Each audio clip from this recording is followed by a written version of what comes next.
जय हिंद फ्रेंड्स। तो स्वागत है आपका हमारे लक्ष्य 75 डेज के सीरीज में, ठीक, जिसमें कि हम लोग क्या करते हैं, डेली क्वेश्चंस आंसर्स करते हैं। ठीक, चलिए तो देखते हैं ये क्वेश्चन जो अभी हम लोग कर रहे हैं, ये क्या बिहार बोर्ड जो आगामी एग्जाम है 2026 का, उसमें क्या है, बहुत महत्वपूर्ण साबित होने वाला है। ठीक, चलिए तो हमारा पहला क्वेश्चन फिजिक्स से है। ठीक, तो पहला क्वेश्चन है, रेलवे के सिग्नल,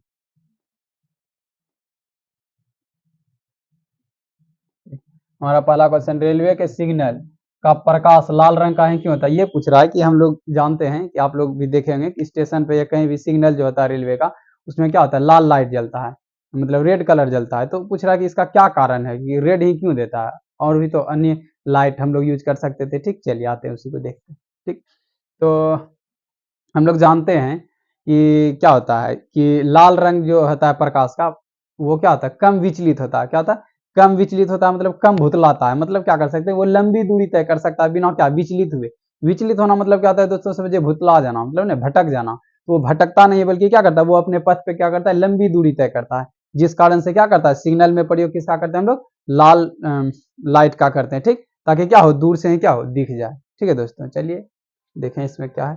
ठीक, कहता है लाल रंग प्रकाश का प्रकीर्णन सबसे कम होता है। कहता है प्रकाश के लाल रंग का प्रकीर्णन सबसे क्या होता है, कम होता है। क्या होता है, सबसे कम होता है। और यह बिना विचलित, क्या बिना विचलित हुए लंबी दूरी तय कर सकता है। क्या कर सकता है, ये लंबी दूरी तय कर सकता है। और यह आसानी से क्या होता है, आसानी से दिख सकती है। इसीलिए हम लोग क्या करते हैं, खतरे के सिग्नल में भी क्या लाल रंग का हम लोग प्रयोग करते हैं। ठीक है दोस्तों, तो उम्मीद है कि समझ में आ गया होगा। चलिए नेक्स्ट क्वेश्चन देखते हैं।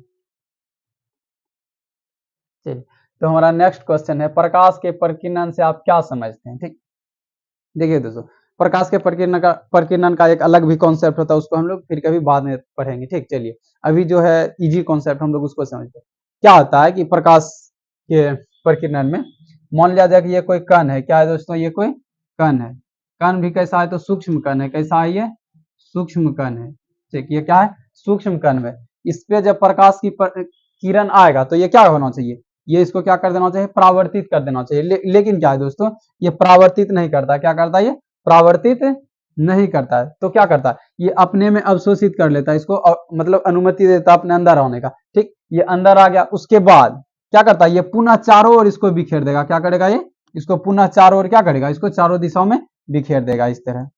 समझे, ये क्या करता है, प्रकाश को अपने अंदर लेता है और क्या करता है, फिर इसे पुनः चारों ओर बिखेरता है। कहने का मतलब ये होता है कि हम लोग जानते हैं हमारे पुराने जमाने में क्या होता था, गांव घर में जब कोई क्या अनजान मेहमान लोग आ जाते थे तो हम उसको गेट पर से नहीं घुमाते थे। अभी क्या मॉडर्न जमाना आ गया, तो हम लोग अनजान व्यक्ति को अपने क्या बोलते हैं, बाउंड्री के अंदर भी नहीं आने देते, गेट पर से ही घुमा देते हैं। पहले क्या होता था, मेहमान लोग आते थे तो पहले उसको हम लोग क्या करते, बिठाते थे, पानी वगैरह पूछते थे।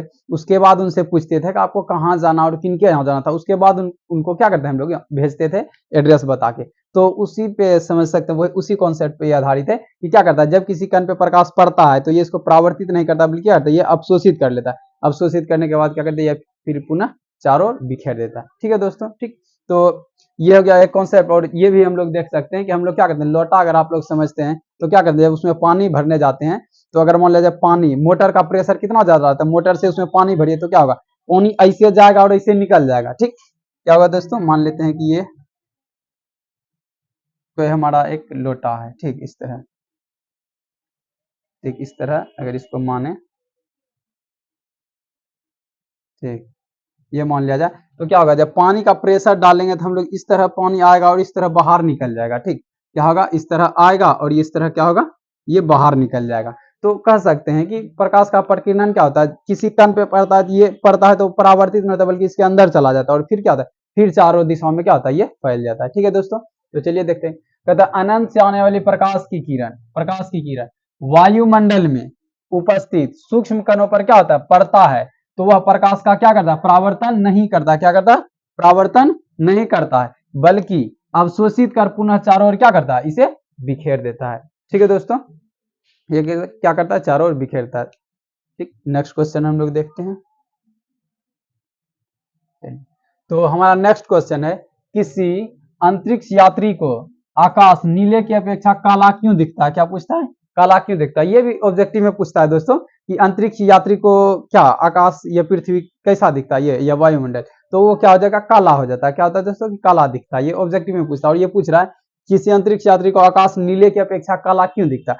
तो हम लोग जानते हैं हम लोगों को क्या आकाश जो दिखता है वो नीला दिखता है। क्या दिखता है? नीला। नीला दिखने का कारण है कि प्रकाश का प्रकीर्णन कर सकते हैं कि जब क्या होता है, मान लिया जाए कि ये आकाश है, क्या है, आकाश है, ठीक, ये आकाश है, यहाँ से प्रकाश की किरण आया हमारे समुद्र तल, क्या बोलते हैं, समुद्र, समुद्र पे पड़ा। हम लोग जानते हैं कि समुद्र क्या है, समुद्र का पानी कैसा होता है, नीला होता है। क्या होता है? नीला होता है, ठीक। और ये क्या होता है, और ये क्या होता है, फिर ये पुनः क्या होता है, ऊपर की ओर क्या हो जाता है, परावर्तित हो जाता है, ठीक। तो ये एक तरह से क्या कर सकते हैं, प्रकाश के प्रकीर्णन के कारण ही हमारा क्या होता है, आसमान का रंग क्या होता है, नीला दिखता है, ठीक। चलिए ये हो गया, ये गया तो नीला कलर लेके ऊपर गया तो जिस कारण से नीला दिखता है, ठीक। चलिए कॉन्सेप्ट देखते हैं क्या कहता है। कहता है अंतरिक्ष यात्री आकाश में बहुत ज्यादा ऊंचाई पर होते हैं। क्या होते हैं? अंतरिक्ष यात्री जो होते हैं आकाश में क्या होते हैं, बहुत ज्यादा ऊंचाई पे होते हैं, ठीक। जहां वायुमंडल नहीं होता, क्या होता है, जहां वायुमंडल नहीं होता है, और जिस कारण प्रकाश का क्या होता है, प्रकीर्णन नहीं हो पाता है। क्या होता है? जिस कारण प्रकाश का प्रकीर्णन नहीं होता है तथा आकाश नीले की तुलना में काला दिखाई पड़ता है। मतलब नीला ना दिखाई देके कैसा दिखाई देता है, काला दिखाई देता है, ठीक। चलिए तो ये लोग हम लोग क्या है कि दोस्तों की ये सारे क्वेश्चन क्या है कि भी आया थोड़ा हम लोग देख लेते हैं स्पीड में। बाकी हम लोग जब लॉन्ग बेस में पढ़ते हैं तो इसको और भी अच्छे तरीके से समझते हैं, ठीक। चलिए नेक्स्ट क्वेश्चन है हमारा, स्वच्छ आकाश का रंग नीला रंग का दिखाई देता है क्यों? पूछ रहा है हम लोग जो स्वच्छ आकाश देखते हैं तो वो नीला क्यों प्रतीत होता है, ठीक। तो चलिए देखते हैं। कहता है नीला तथा बैगनी रंग के प्रकाश का प्रकीर्णन अन्य रंग की तुलना में अधिक होता है। देखिए दोस्तों, नीला और बैगनी रंग जो है उसका क्या होता है, प्रकीर्णन अत्यधिक होता है। क्या होता है? अत्यधिक मतलब वो क्या होता है, जल्दी भुतला जाता है, कह सकते हैं, ठीक। क्या होता है? हाँ, अच्छा प्रकीर्णन है। प्रकीर्णन क्या होता है, इसका ज्यादा होता है, मतलब ये ज्यादा कण से क्या करते हैं वो उसमें आके परावर्तित होते हैं, ठीक।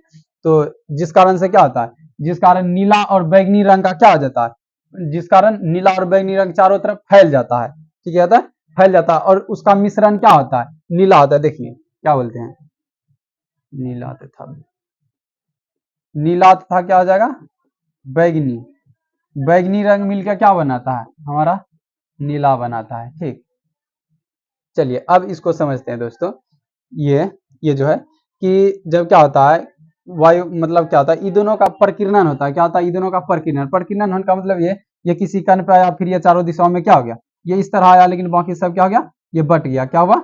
चारों दिशाओं में ये क्या हो गया, बट गया। फिर आया, इस पे क्या हो गया, आया, और ये चारों दिशाओं में क्या हो गया, ये चारों दिशाओं में क्या हो गया, ये चारों दिशाओं में बट गया। तो जिस कारण से क्या होता है, ये प्रकाश फैल जाता है पूरे, कह सकते हैं वायुमंडल में ये फैल जाता है, ठीक। क्या होता है, ये पूरे वातावरण में फैल जाता है। कौन? नीला और बैगनी, और नीला और बैगनी मिला के नीला ही बना देता है, ठीक। तो जिस कारण से क्या होता है, स्वच्छ आकाश का रंग कैसा प्रतीत होने लगता है दोस्तों, नीला प्रतीत होने लगता है, ठीक। चलिए नेक्स्ट कॉन्सेप्ट को लेते हैं। चलिए तो नेक्स्ट क्वेश्चन है, सूर्योदय के समय, सूर्योदय के समय सूर्य रक्ताभ क्यों प्रतीत होता है, अथवा सूर्योदय एवं सूर्यास्त के समय सूर्य रक्ताभ क्यों प्रतीत? कहने का मतलब ये है कि सूर्य उगते समय भी लाल दिखता है, मतलब रक्ताभ, और सूर्य का अस्त होते समय भी क्या दिखता है, रक्ताभ, मतलब लाल दिखता है। तो क्या कारण है और ऐसा क्यों होता है, ठीक। चलिए हम लोग देखते हैं। हम लोग जानते हैं दोस्तों कि सूर्य प्रकाश एक श्वेत प्रकाश है, ठीक। उसमें से 7 किरण आती है। क्या आती है? 7 किरण आती है।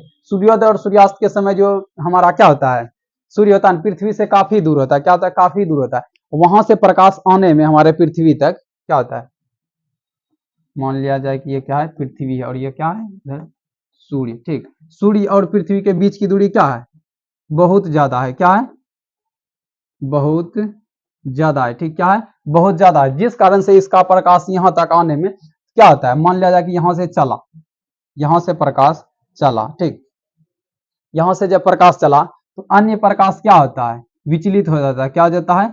विचलित हो जाता है। सिर्फ लाल रंग यहाँ क्या होता है, सही से पहुंच पाता है। हम लोग जानते हैं कि लाल रंग का विचलन कम होता है, वो क्या करता है, अपने पथ पर सही तरीके से लंबी दूरी तय कर सकता है। अन्य प्रकाश का क्या हो गया, मान लिया जैसे ब्लू हो गया, वायलेट हो गया, ठीक, येलो हो गया, ठीक, ग्रीन हो गया, इंडिगो हो गया, ये सारा क्या हो गया, ये विचलित हो गया। क्या हो गया? ये विचलित हो गया, रास्ते में ही खो गया। अब बाकी कौन पहुंचा? लाल रंग पहुंचा, जिस कारण से हम लोगों को क्या होता है, सूर्योदय और सूर्यास्त के समय क्या होता है, हमको लाल मतलब सूर्य कैसा लाल रंग का प्रतीत होता है, मतलब रक्ताभ। ठीक, चलिए देखते हैं। कहता है सूर्योदय और सूर्यास्त के समय सूर्य हमसे काफी क्या होता है, दूर होता है। क्या होता है, काफी दूर होता है। जिसका प्रकाश पृथ्वी तक आने में बहुत अधिक दूरी तय करता है, उसका प्रकाश पृथ्वी तक आने में बहुत लंबी दूरी तय करता है। क्या, जिसका नीला और बैगनी रंग का प्रकीर्णन अधिक होने के कारण, क्या, नीला और बैगनी रंग का प्रकीर्णन अधिक होने के कारण क्या होता है, वह गायब हो जाता है। क्या होता है, वह गायब हो जाता है। और शेष बचा लाल रंग हमारी आंखों तक क्या पहुंच पाता है। इस कारण से हमें सूर्योदय और सूर्यास्त के समय क्या, सूर्य का रंग लाल दिखता है। ठीक है दोस्तों।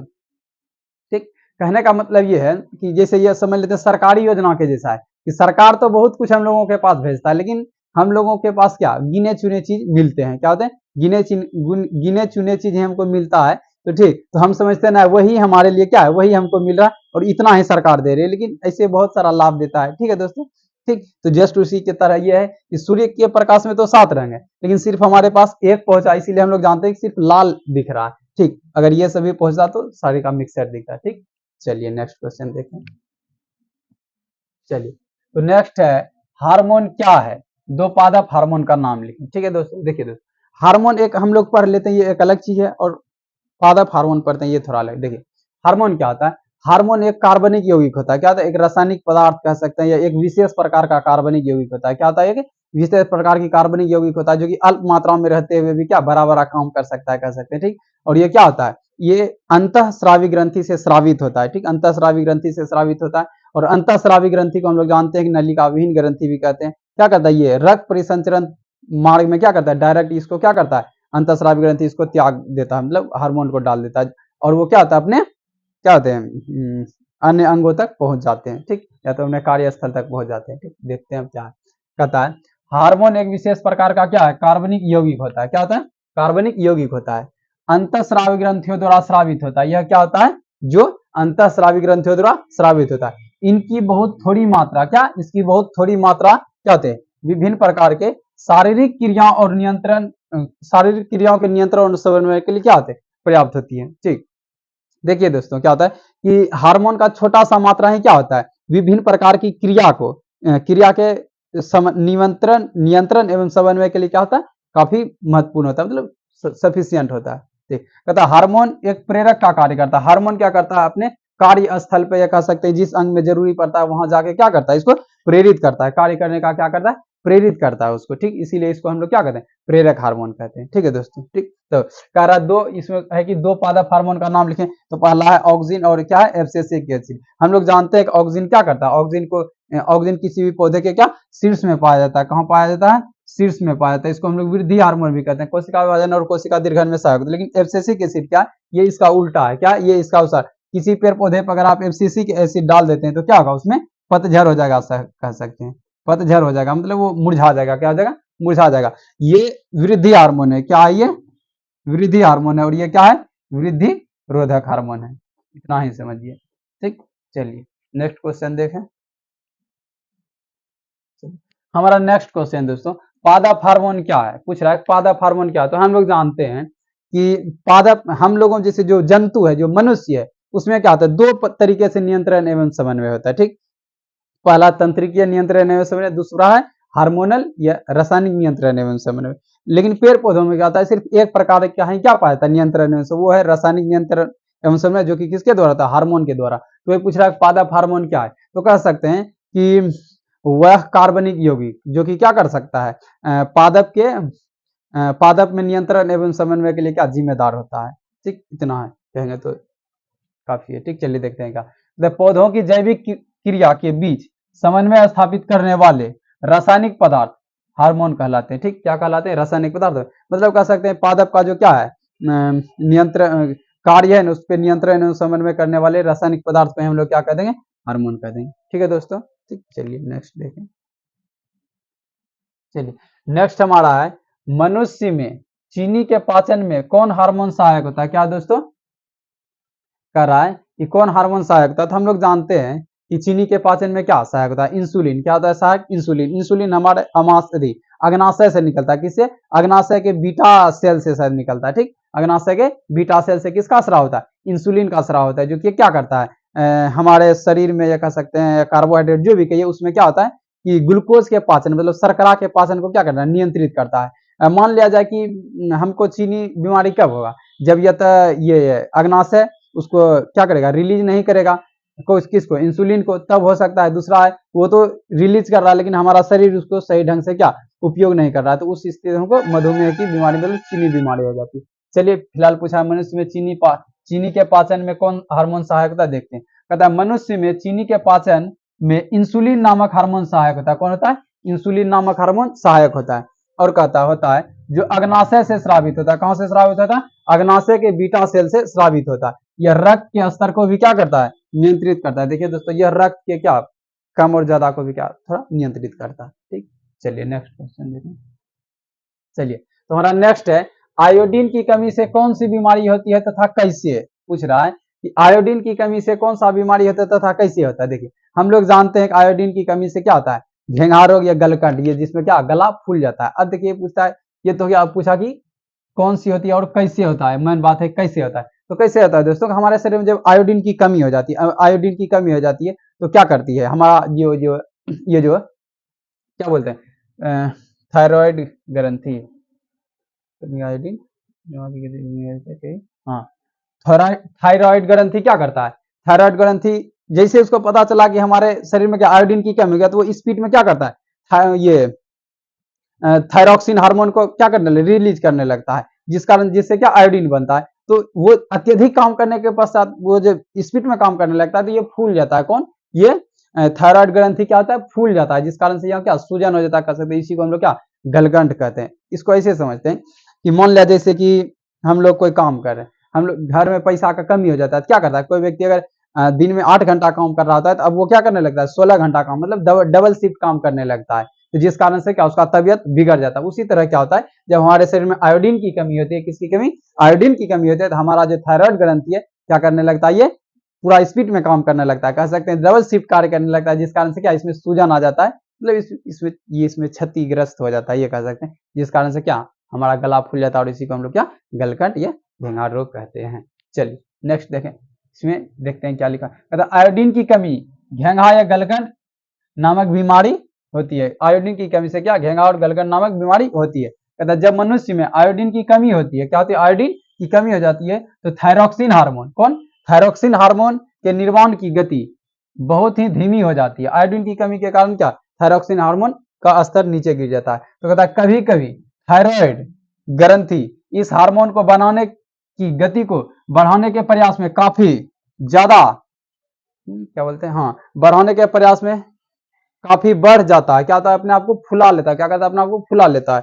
ठीक, जिसे क्या हम लोग घेंघा या घेंघा रोग या गलगंठ रोग कहते हैं। ठीक है दोस्त, इसको हम लोग ग्वाइटर रोग भी कहते हैं। क्या कहते हैं, ग्वाइटर रोग भी, ग्वाइटर रोग भी हम लोग इसको बोलते हैं। ठीक, चलिए नेक्स्ट क्वेश्चन देखिए। चलिए हमारा नेक्स्ट और लास्ट क्वेश्चन है, मधुमेह से आप क्या समझते हैं, मधुमेह से आप क्या समझते हैं। मधुमेह से हम समझते हैं चीनी बीमारी है। ठीक है दोस्तों, मधुमेह से हम क्या समझते हैं, चीनी बीमारी समझते हैं।